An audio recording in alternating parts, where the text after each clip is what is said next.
വചനദീപം.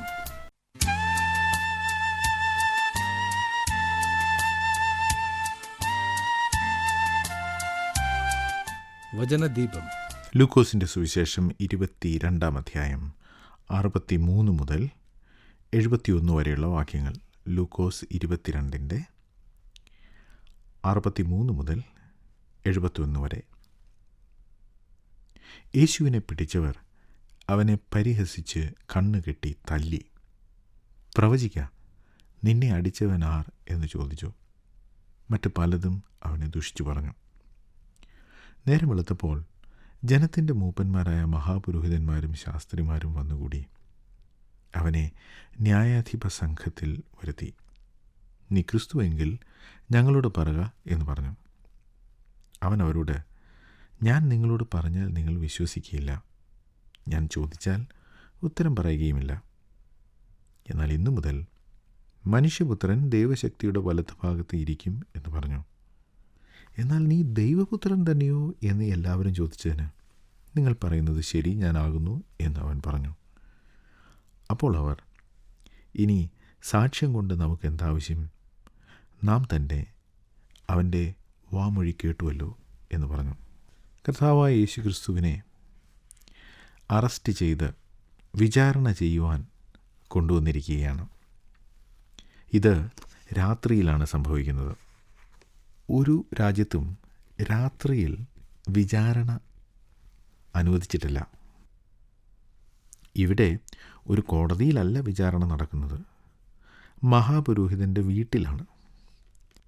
4 സുവിശേഷങ്ങളും വായിച്ചാൽ കർത്താവായ യേശു ക്രിസ്തുവിനെ അറസ്റ്റ് ചെയ്തതിന് ശേഷം സംഭവിച്ച കാര്യങ്ങൾ എന്തൊക്കെയാണ് എന്നതിനെക്കുറിച്ച് നമുക്കൊരു ചെറിയ ആശയക്കുഴപ്പം ഉണ്ടാകാൻ സാധ്യതയുണ്ട്. അത് അക്രമത്തിൽ ഞാനൊന്ന് പറയാം. കർത്താവിനെ അറസ്റ്റ് ചെയ്ത് ആദ്യം കൊണ്ടുപോയത് ഹന്നാസിൻ്റെ വീട്ടിലേക്കാണ്. ഹന്നാസ് എന്ന് പറഞ്ഞാൽ അദ്ദേഹമാണ് അപ്പോഴുണ്ടായിരുന്ന സീനിയർ മഹാപുരോഹിതൻ, പ്രായമായ ആളാണ്. എന്നാൽ അദ്ദേഹത്തിൻ്റെ മരുമകനായ കയ്യഫാവാണ് കാര്യങ്ങളൊക്കെ നടത്തുന്നത്. അപ്പോൾ രാത്രിയിൽ അന്നാസിൻ്റെ അടുത്ത് കൊണ്ടുപോയി അവിടെ നിന്ന് പിന്നീട് കയ്യഫാവിൻ്റെ അടുത്തേക്കും കൊണ്ടുപോയി.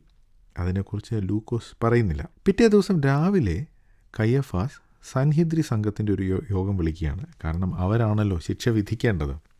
ആ സൻഹിദ്രി സംഘത്തിൽ എല്ലാവരും ഉണ്ടായിരുന്നു എന്ന് നമുക്കറിഞ്ഞുകൂടാ. അവൈലബിൾ ആയിട്ടുള്ള സൻഹിദ്രി സംഘം അവർ വന്ന് കർത്താവ് കുറ്റക്കാരനാണ് എന്ന് വിധിച്ചു. വന്നവർക്കെല്ലാം ന്യായം നടപ്പാക്കണമെന്ന ആഗ്രഹമായിരുന്നില്ല, കർത്താവിനെ കുറ്റക്കാരനെന്ന് വിധിക്കണം എന്ന് മാത്രമേ ഉണ്ടായിരുന്നുള്ളൂ. അതിനുശേഷം അവർ പീലാത്തോസിൻ്റെ അടുത്തേക്ക് യേശുവിനെ കൊണ്ടുപോയി. കാരണം സൻഹിദ്രി സംഘത്തിന് ഒരാളെ കൊലയ്ക്ക് ശിക്ഷിക്കുവാൻ അനുവാദമില്ലായിരുന്നു, ഗവർണറുടെ അനുവാദം വേണം. അതുകൊണ്ട് പീലാത്തോസിൻ്റെ അടുക്കിലേക്ക് കൊണ്ടുപോയി. പീലാത്തോസിൻ്റെ മുമ്പിൽ വെച്ച് അവർ ഇവൻ ഗലീല മുതൽ യഹൂദ വരെ ആളുകളെ വഴിതെറ്റിക്കുന്നു എന്ന് പറഞ്ഞപ്പോൾ, ഗലീല എന്ന വാക്ക് കേട്ടപ്പോൾ പീലാത്തോസ് പറഞ്ഞു, എന്നാൽ ഹെരോദാവിൻ്റെ അടുത്തേക്ക് വിടാം, കാരണം ഹെരോദാവാണല്ലോ ഗലീലെ രാജാവ്. അന്ന് ഹെരോദാവ് യെരൂശലേമിലുണ്ടായിരുന്നു. അങ്ങനെ യേശുവിനെ ഹെരോദാവിൻ്റെ അടുത്തേക്ക് വിട്ടു. ഹെരോദാവ് അവനെ വിചാരണ ചെയ്തെങ്കിലും യേശു ഒന്നും പറഞ്ഞില്ല. ഹെരോദാവ് മടക്കി പീലാത്തോസിൻ്റെ അടുത്തേക്ക് അയച്ചു. പിന്നീട് പീലാത്തോസ് പരസ്യമായി യേശുവിനെ ആളുകളുടെ മുമ്പിൽ കാണിക്കുകയും അവസാനം താൻ കൈ കഴുകി ക്രൂശിക്കാൻ ഏൽപ്പിക്കുകയും ചെയ്തു. ഇതാണ് കർത്താവിൻ്റെ ക്രൂശീകരണത്തിന് മുമ്പായി നടന്ന സംഭവങ്ങളുടെ ഒരു ക്രമം. ഇവിടെ നാം വായിച്ച ഭാഗത്ത് യേശുവിനെ അറസ്റ്റ് ചെയ്ത ദേവാലയത്തിലെ അകമ്പടി പട്ടാളം അവർ യേശുവിനെ എന്ത് ചെയ്തു എന്നാണ് വായിക്കുന്നത്. അവർ ആദ്യം അന്നാസിൻ്റെ അടുത്ത് കൊണ്ടുപോയി അവർ യേശുവിനെ വിചാരണ ചെയ്യുവാൻ ശ്രമിച്ചു. ആ വിചാരണയിൽ തന്നെ യേശു കുറ്റക്കാരനാണ് എന്ന് തെളിയിക്കുവാൻ വേണ്ടി അവർ പല സാക്ഷികളെയും ഒക്കെ കൊണ്ടുവന്നു. ഇതൊക്കെ രാത്രിയിലാണ് സംഭവിക്കുന്നത് എന്നോർക്കണം.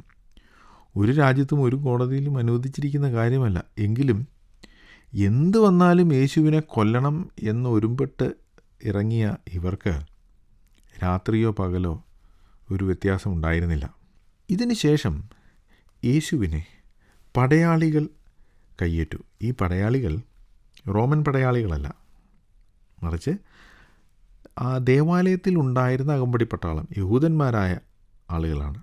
അവർ എന്താണ് ചെയ്തത് എന്നാണ് 63 വാക്യം മുതൽ നാം വായിക്കുന്നത്. യേശുവിനെ പിടിച്ചവർ അവനെ പരിഹസിച്ചു, കണ്ണുകെട്ടി, തല്ലി.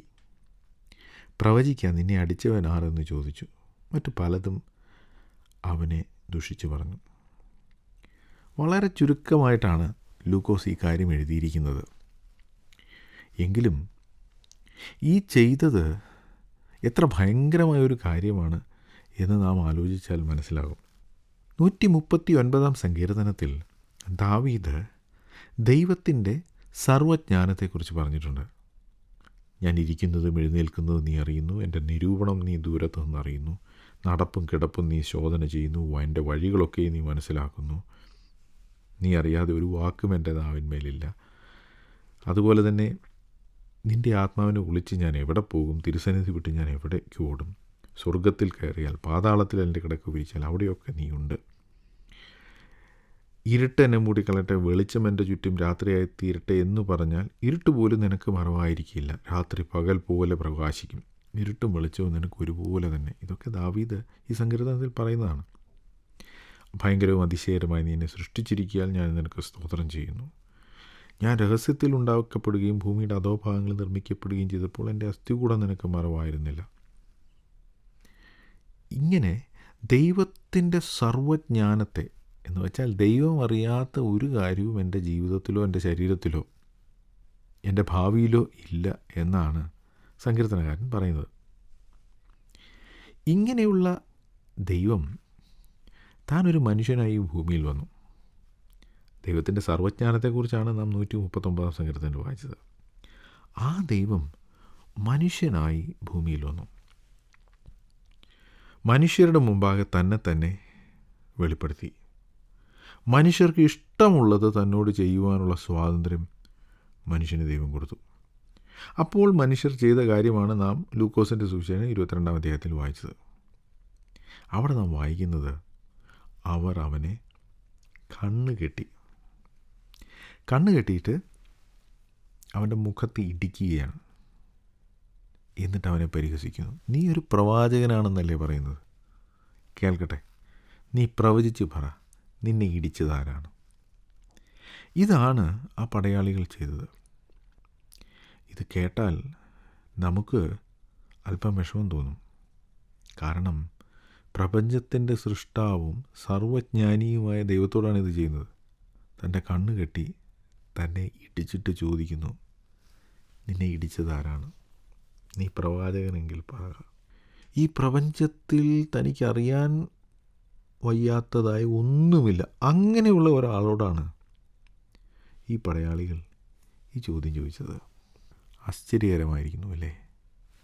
എങ്കിലും കർത്താവ് അതിനൊരു മറുപടിയും പറഞ്ഞതായിട്ട് നാം വായിക്കുന്നില്ല. താനൊന്നും മിണ്ടാതെ അത് സഹിച്ചു. അവൻ്റെ മുഖത്ത് തുപ്പിയതായിട്ട് നാം വായിക്കുന്നു. അവൻ്റെ മുഖത്ത് തുപ്പുക, ഏത് മനുഷ്യൻ്റെ മുഖത്തും തുപ്പുക എന്നത് വളരെ ഹീനമായൊരു കാര്യമാണ്. ഒരു തെറ്റുകാരനാണെന്നിരിക്കട്ടെ, എങ്കിൽ പോലും അയാളുടെ മുഖത്ത് തുപ്പുക എന്നത് വളരെ നീചമായൊരു കാര്യമാണ്. അതാണ് ഇവർ ചെയ്തത്. ഇവരെന്തിനാണിത് ചെയ്തത്? വെറുതെ രസത്തിന്. ഇവിടെ പാപികളായ മനുഷ്യർ ന്യായാധിപനായ ദൈവത്തെ കുറ്റം വിധിക്കുകയാണ്. പാപികളായ മനുഷ്യർ ന്യായസ്ഥാനത്തിരിക്കുകയും ന്യായാധിപൻ്റെ കസേരയിലിരിക്കുകയും ന്യായാധിപനായ ദൈവത്തെ ഒരു കുറ്റവാളിയെപ്പോലെ പരിഹസിക്കുകയും ചെയ്യുന്നു. അവർ അതൊരു വിനോദത്തിന് വേണ്ടിയാണ് ചെയ്തത്. അവർക്ക് അവൻ വെറും നിസ്സാരനായിരുന്നു. എങ്ങനെയും അവനെ നിസ്സാരനാക്കണം. ഒരുപക്ഷെ രാത്രിയിൽ അവർക്ക് ഈ ജോലി ചെയ്യേണ്ടി വന്നതിൻ്റെ ദേഷ്യം കൂടി അവർക്കുണ്ടായെന്നിരിക്കാം. അതുകൊണ്ടാണ് അവർ യേശുവിനെ നിസ്സാരനാക്കുകയും പരിഹസിക്കുകയും മർദ്ദിക്കുകയും ചെയ്തത്. ഇതൊക്കെ ചെയ്തപ്പോൾ കർത്താവ് ഒന്നും പറഞ്ഞില്ല. കർത്താവിനെ ഇടിച്ചതാരാണെന്ന് മാത്രമല്ല, അവരുടെ സകല ഹിസ്റ്ററിയും അറിയാം, അവർക്ക് എന്താ സംഭവിക്കാൻ പോകുന്നതും കൂടി അറിയാം. എങ്കിലും താൻ മിണ്ടാതിരുന്ന് അതൊക്കെ സഹിച്ചു. എന്തുകൊണ്ടാണ് യേശു ഇത് ചെയ്തത്? നാം കർത്താവിൻ്റെ കഷ്ടാനുഭവങ്ങളെക്കുറിച്ച് പഠിക്കുമ്പോൾ നമുക്ക് മനസ്സിലാകുന്ന ഒരു കാര്യം, തൻ്റെ മുമ്പിലിരുന്ന സന്തോഷമോർത്ത് അപമാനം അലക്ഷ്യമാക്കി ക്രൂശിനെ സഹിച്ചു. എന്തായിരുന്നു തൻ്റെ മുമ്പിലുണ്ടായിരുന്ന സന്തോഷം? തൻ്റെ ഈ കഷ്ടപ്പാടുകളും ബുദ്ധിമുട്ടുകളും പീഡാനുഭവങ്ങളുമെല്ലാം അനേക ആളുകളുടെ രക്ഷയ്ക്ക് കാരണമായി തീരും എന്ന് യേശുവിന് അറിയാമായിരുന്നു. അത് തനിക്കറിയാമായിരുന്നത് കൊണ്ടാണ് താൻ മിണ്ടാതിരുന്നത്. താൻ വായു തുറന്ന് സംസാരിച്ചിരുന്നുവെങ്കിൽ എന്തൊക്കെ സംഭവിക്കുമായിരുന്നു എന്ന് നമുക്ക് ഊഹിക്കാവുന്നതേ ഉള്ളൂ. കർത്താവ് തന്നെ പറഞ്ഞു, ഞാനൊരു വാക്ക് പറഞ്ഞാൽ 12 ലഗ്യോനിലധികം ദൂതന്മാർ എന്നെ സഹായിക്കാൻ വരികയും എന്ന് നിനക്കറിഞ്ഞുകൂടെ എന്ന് കർത്താവ് ചോദിച്ചു. ഒരു വാക്കുച്ചരിച്ചിരുന്നെങ്കിൽ ഈ പാപികളായ മനുഷ്യർ, തന്നെ മർദ്ദിച്ചവർ, തനിക്കെതിരെ കള്ളക്കേസുണ്ടാക്കുന്നവർ എല്ലാം ഒരു നിമിഷം കൊണ്ട് ഇല്ലാതാകുമായിരുന്നു. അത് ചെയ്യാനുള്ള അധികാരം തനിക്കുണ്ടായിരുന്നു. എന്നിട്ടും താനത് ചെയ്തില്ല. കാരണം പാപമറിയാത്തവനെ നാം അവനിൽ ദൈവത്തിൻ്റെ നീതിയാകേണ്ടതിന് അവനെ പാപമാക്കുവാൻ ദൈവത്തിന് പ്രസാദം തോന്നി. അതാണ് നാം ഇവിടെ കാണുന്നത്. ലൂക്കോസ് ഇതിനെ അധികം വിശദീകരിക്കുന്നില്ല.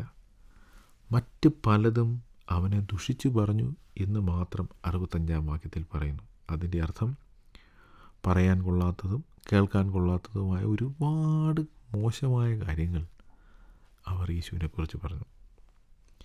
യേശുവിനെതിരെ യഹൂദന്മാർക്കുണ്ടായിരുന്ന ഒരു പ്രധാനപ്പെട്ട ചാർജ് അവൻ ദൈവദൂഷണം പറഞ്ഞു എന്നുള്ളതാണ്. യേശുവിനെതിരെ ഇവർ പറഞ്ഞ എല്ലാ കാര്യങ്ങളും ദൈവദൂഷണമായിരുന്നു. അത് അവർക്ക് മനസ്സിലായില്ല. മനസ്സിലായെങ്കിൽ തന്നെ അത് അംഗീകരിക്കുവാൻ അവർക്ക് മനസ്സിലായിരുന്നു. അവർ യേശുവിനെ ദൈവദൂഷണം പറഞ്ഞു എന്ന് യേശു ദൈവദൂഷണം പറഞ്ഞു എന്ന് അവർ ആരോപിച്ചപ്പോൾ ആ ആരോപണം തന്നെ ദൈവദൂഷണമായിരുന്നു. വിനോദത്തിനു വേണ്ടി കർത്താവിനെ ന്യായം വിധിച്ച അകമ്പടിപ്പെട്ടാളൻ. അതിനുശേഷം നേരം വെളുത്തപ്പോൾ ജനത്തിൻ്റെ മൂപ്പന്മാരായ മഹാപുരോഹിതന്മാരും ശാസ്ത്രിമാരും വന്നുകൂടി അവനെ ന്യായാധിപ സംഘത്തിൽ വരുത്തി. ഈ ഭാഗം നാം വായിച്ചിട്ടുള്ളതുകൊണ്ട് നമുക്ക് വലിയ അസാധാരണത്വം ഒന്നും തോന്നില്ല. പക്ഷേ ജനത്തിൻ്റെ മൂപ്പന്മാരായ മഹാപുരോഹിതന്മാരും ശാസ്ത്രിമാരും വന്നുകൂടി. നമുക്ക് തോന്നും ഇവർ ഒരു ഗ്രൂപ്പാണെന്ന്. വാസ്തവത്തിലല്ല. ഒന്ന് ഭരണപക്ഷവും ഒന്ന് പ്രതിപക്ഷവുമാണ്. മഹാപുരോഹിതന്മാർ അവർ സദൂക്യരാണ്. ശാസ്ത്രിമാർ അവരും പരീശന്മാരും അവർ ദൈവവിശ്വാസികളാണ്. ദൈവദൂതന്മാരിലും മരണാനന്തര ജീവിതത്തിലും പുനരുത്ഥാനത്തിലുമൊക്കെ വിശ്വസിക്കുന്നവരാണ്. ഇവർ തമ്മിൽ സാധാരണയായി തർക്കവും വാഗ്വാദങ്ങളും ഉണ്ടാകാറുണ്ട്. എന്നാൽ ഇവിടെ യേശുവിനെ ഇല്ലാതാക്കുവാൻ വേണ്ടി ഈ രണ്ടു കൂട്ടരും ഒന്നായി തീർന്നിരിക്കുന്നു. ശത്രുക്കൾ ഒന്നായി. ഉദ്ദേശം യേശുവിനെ ഇല്ലാതാക്കണം. അതിനുവേണ്ടി അവർക്കിടയിൽ ഉണ്ടായിരുന്ന എല്ലാ വ്യത്യാസങ്ങളും അവർ മറന്നു. ഒന്ന്, മഹാപുരോഹിതന്മാർക്ക് യേശുവിനെ ഇല്ലാതാക്കണം. കാരണം മഹാപുരോഹിതന്മാർ അവരാണ് ദേവാലയത്തിലെ കാര്യങ്ങളൊക്കെ നടത്തിയിരുന്നത്. അവിടെ ഒരു പൊടി ബിസിനസ്സും ആ ബിസിനസ്സിൽ നിന്ന് അല്പം കമ്മീഷനും ഒക്കെ അവർക്ക് കിട്ടിയിരുന്നു. നാണയങ്ങൾ കൊണ്ട് വ്യാപാരം ചെയ്യുന്നവരും യാഗമൃഗങ്ങളെ കൊണ്ട് വ്യാപാരം ചെയ്യുന്നവരുമൊക്കെ ദേവാലയത്തിലുണ്ട്. അവരെയൊക്കെ ഇൻഫ്ലുവൻസ് ചെയ്ത് അവരുടെ കയ്യിൽ നിന്ന് കമ്മീഷൻ വാങ്ങുന്നവരാണ് മഹാപുരോഹിതന്മാർ, സദൂക്യർ. അവരെ യേശു പുറത്താക്കി. അവർക്കത് ഇഷ്ടപ്പെട്ടില്ല. അവരുടെ ലാഭത്തിൽ അവർക്ക് കുറവ് വന്നു. അതുകൊണ്ട് അവർ യേശുവിനെ ഇല്ലാതാക്കാൻ ശ്രമിച്ചു. പരീശന്മാരോ, അവരായിരുന്നു ജനത്തെ പഠിപ്പിച്ചുകൊണ്ടിരുന്നവർ. ദൈവവചനം പഠിപ്പിക്കുവാൻ അവർക്കാണ് അധികാരം, ന്യായപ്രമാണം വിശദീകരിക്കുവാൻ അവർക്കാണ് അധികാരം എന്ന് അവർ കരുതിയിരുന്നു. എന്നാൽ ഈ ഗലീലക്കാരനായ റബി, അവൻ്റെ പഠിപ്പിക്കലുകൾ അധികാരത്തോടു കൂടിയുള്ളതാണ്. അവന് ദൈവവചനത്തിന്മേലുള്ള അധികാരം, അത് ഇവരെ അതിശയിപ്പിച്ചു. ജനമെല്ലാം അവൻ്റെ പിന്നാലെയായി. അപ്പോൾ പരീശന്മാർക്ക് സമൂഹത്തിലുണ്ടായിരുന്ന സ്ഥാനം നഷ്ടമായി. ഈ രണ്ടു കൂട്ടർക്കും യേശുവിനെ ഇല്ലാതാക്കുക എന്നത് ഒരു ആവശ്യമായി.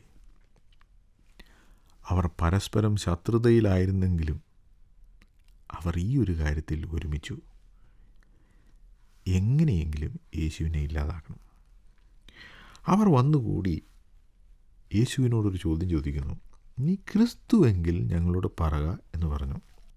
ഈ ചോദ്യം വളരെ നിഷ്കളങ്കമായ ഒന്നാണ് എന്ന് നമുക്ക് തോന്നും. കാരണം യേശു ക്രിസ്തുവാണോ എന്നല്ലേ ചോദിക്കുന്നത്.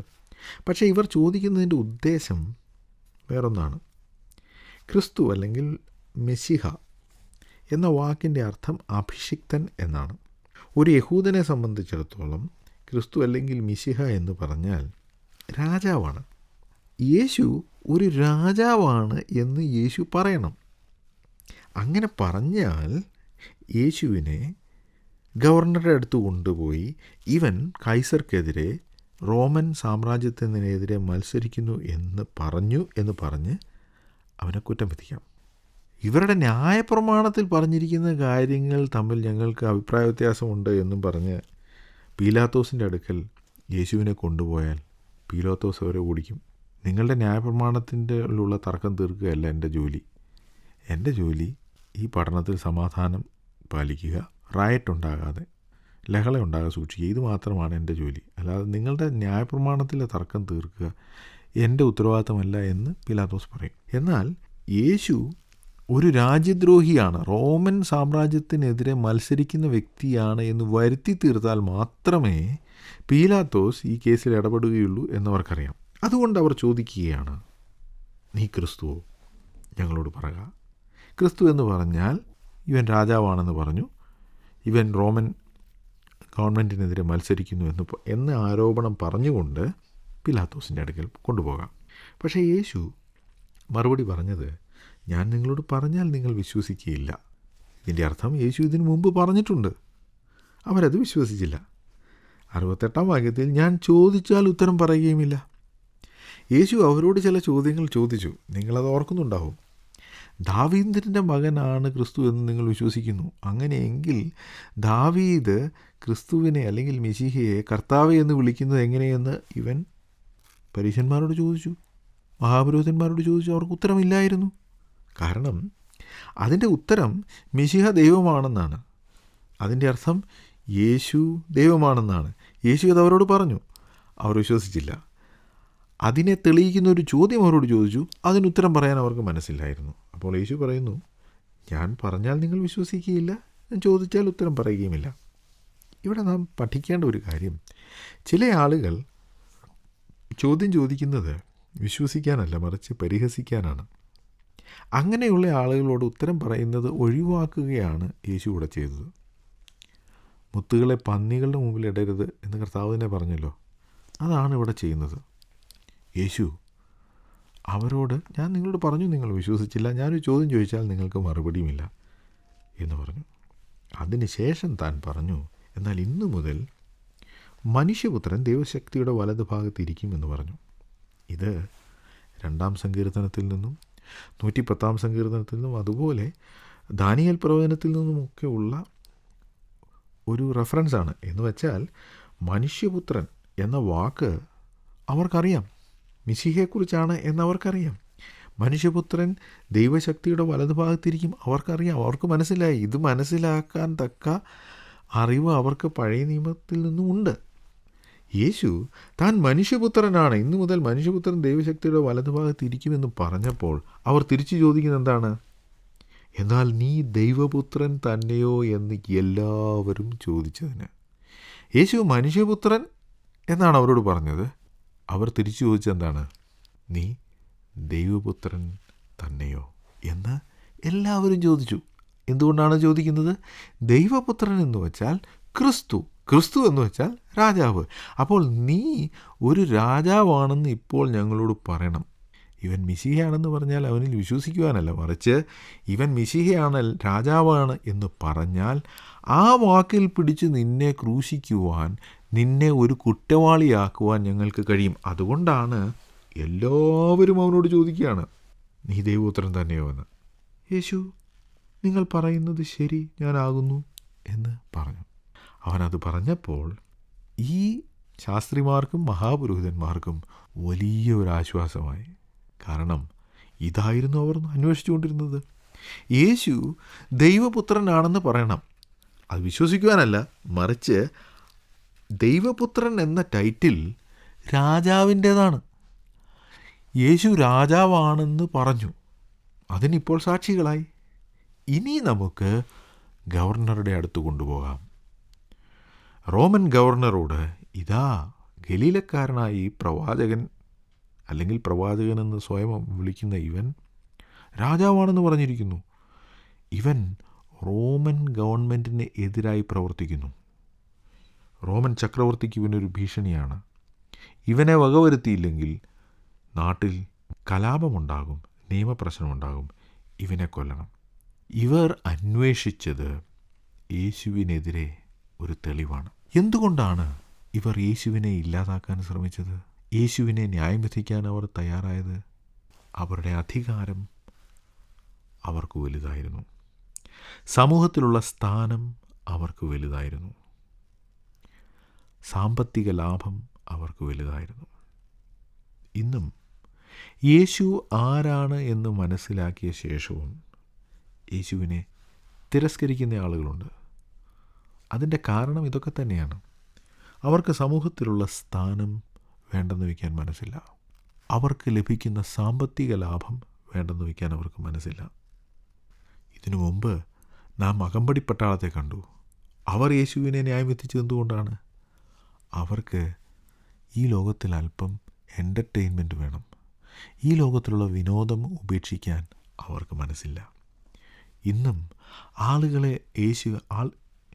ഇന്നും ഈ കാരണങ്ങൾ കൊണ്ടൊക്കെ തന്നെ ദൈവപുത്രനെ തിരസ്കരിക്കുന്നവരുണ്ട്. പക്ഷേ അവരെ ഞാൻ ഓർമ്മിപ്പിക്കാൻ ആഗ്രഹിക്കുന്ന ഒരു കാര്യം, യേശു എന്നും കെട്ടപ്പെട്ടവനായി നിങ്ങളുടെ മുമ്പിൽ നിൽക്കുകയില്ല. എന്നും യേശുവിനെ വിധിക്കുവാൻ ഉള്ള സ്വാതന്ത്ര്യം നിങ്ങൾക്കുണ്ടായിരിക്കില്ല. അവൻ ന്യായാധിപനായി വരും.